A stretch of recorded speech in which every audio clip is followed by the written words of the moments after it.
Well, guys, I don't know what happened between Druski and Ruby Rose. Maybe a lot of people were saying that Ruby Rose smashed anybody. Who knows? But she decided to put Druski on blast and said that he paid for a PR relationship and nothing else. Well, you guys know a couple of months ago, Druski and Ruby Rose popped out as a couple. And at that time, everybody felt like it was a PR stunt because a lot of people felt like, how did Druski bag Ruby Rose? And it seems like Ruby Rose exposed the fact that, he paid for a PR relationship. So Ruby Rose tweeted and said, and for the record, I never slept with that man. Ninja paid for a PR, not the you-know-what. And she then said, he is funny and nice though. I only give it up if I'm in love. I don't care how much money a ninja got. I'm rich as F, LOL. Well, anyways, Ruby Rose posted this cover of Love Don't Cost a Thing. And then Druski did the same thing, but he put his face on Nick Cannon. But everybody could see that their relationship was a PR relationship from a mile away. So moving on to the next topic, which is about Cardi B. So this blind item is basically saying that Cardi B's record label feels like she was an experiment gone wrong. So it says, Reader Blonde, Nup Tuck loves to threaten ethnic bloggers, but she has nothing to say to the Music Trade magazine, which confirmed her recording company is going down. Her bosses started firing hundreds of people in February, and then it made even more cuts this summer. Those people are talking and have a lot to say about how much money she isn't making for them. The bosses say her career is an experiment gone wrong because she only made one album in 7 years that her fans didn't even buy. They streamed it. A person would have to stream her album 1,500 times for it to count as a $10 sale. People lost their job because she is scared to put out a new album, but she continues to lie to her fans even though the entire industry knows the truth. Why else do you think the hot rapper is everywhere all of a sudden? She is her replacement. And when they say the hot rapper, I think they're referring to Megan Thee Stallion because, Megan Thee Stallion is supposed to be the hot girl, so a hottie. So I feel like they're saying that Megan Thee Stallion, is taking Cardi B's place. That's not the first time that I heard that, Megan Thee Stallion is supposed to be taking Cardi B's place. Well, you guys let me know your thoughts and opinions on that. Honestly, I feel like Cardi B's next album is highly anticipated. I feel like a lot of people is waiting for this album to come out. Like, we know she haven't dropped the album in 7 years, and a lot of people is waiting to see what Cardi B is going to drop. So moving on to the next topic, Cardi B decided to speak out on the whole Tyla and Halle Bailey situation. So you guys know Lil Nas X and Halle Bailey was presenting the award for, I think, Best Afrobeat Artist or something like that at the VMAs. And a lot of people felt like Tyla was being an uppity African and she wanted Halle Bailey to hold her VMA award. You guys know me and holding awards. I'm not strong enough. Please. Are you able to offer me? Yes, thank you. I'm sorry. Anyways, after the situation, Halle Bailey and Tyla both spoke out about the situation. Tyla said, y'all make everything weird. I was not asking my girl Halle. We just girls, shut the F up. I won a VMA. And Halle responded and said, exactly. I love you, babes. Congrats. Well, this TikToker uploaded a video on TikTok of another angle of Tyla handing the award to Lil Nas X.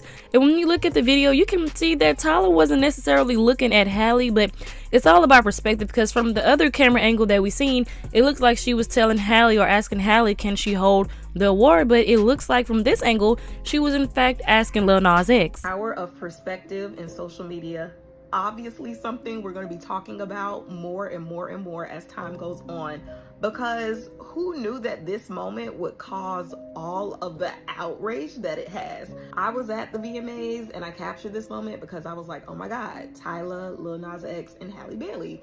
Cute. Imagine my surprise when this becomes a trending topic. Now, when you look at this video from my perspective, the way I captured it, it appears that Tyla was trying to get Lil Nas X's attention to help her hold the Moon Man the entire time. I don't have a dog in this fight, but I just find it interesting that perspective can create narratives, and those narratives can trend all over social media. What do you think about this? Let me know in the comments.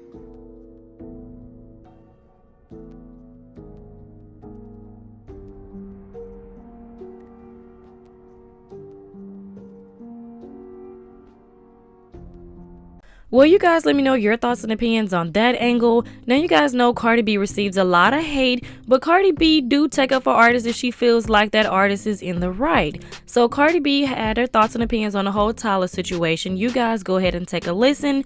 Make sure you guys like, share, subscribe, hit the notification bell. Tyler wished she never won that fucking VMA award. If she would have known that that fucking VMA award would have brought so much hate, so much criticism, I bet I bet for a fact she be crying tonight. Like y'all, yo, the internet is insufferable.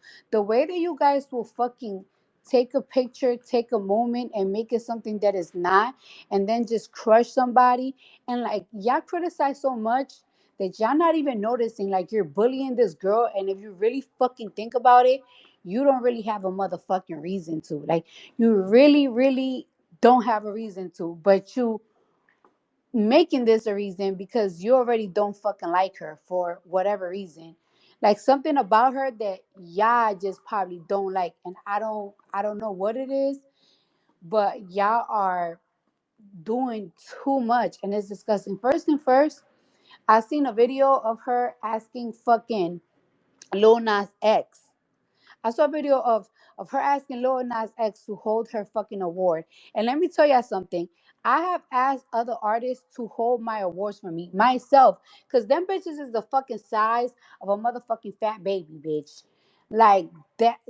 Like those awards be so heavy, and then like when you have heels on and you put pressure on top of yourself, it really feel like your leg starts to wobble. Like no lie, those awards are very fucking heavy. Then you gotta worry about motherfucking doing a speech and looking good while you fucking carrying a motherfucking 10 pound fucking baby on your motherfucking hands. So I just don't think that you guys understand how fucking heavy those fucking awards are.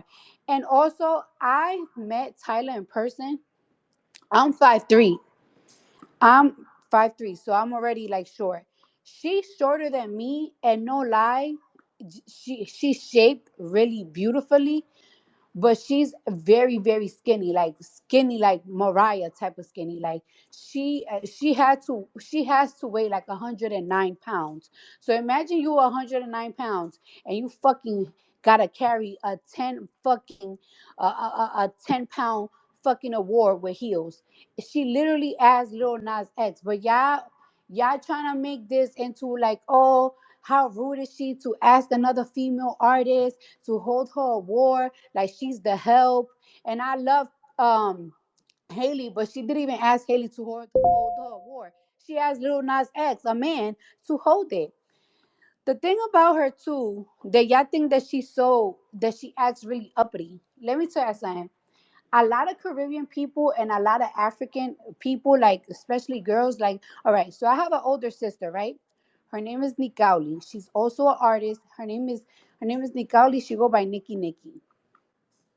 And my sister has always been overly confident. And she always been overly confident, over jumpy, over smiley. Like she's the type, she always been the type of person that is like, if there's a block party, if there's like a block party in the street, she's like the one that's gonna get in the middle of the street and dance. She's very happy. She's not shy at all. She's very different from me. She's very different from me. She's very different from Hennessy. She's my father's daughter, and she's from the Dominican Republic. A lot of people from different countries, they are very prideful, they're very happy, they're very jumpy. And I feel like us Americans, like we just don't be like, we're not really like that. So it's like when somebody's always like so happy, so jumpy, so energetic, and so overly confident, we be like, what the fuck is wrong with them? And my sister, she's so overly confident. She's always the she's always the life of the party, and also she's very pretty and she has an amazing body.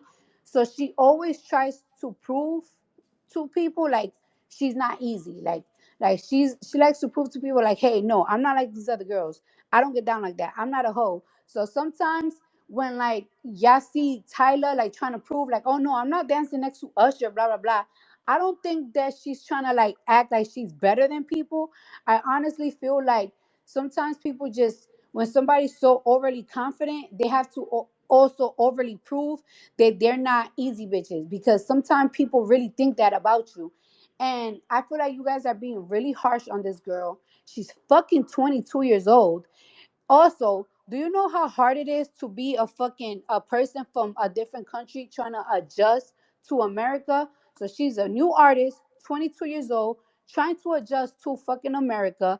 And out of nowhere, you guys are fucking angry and fucking making think pieces about a bitch that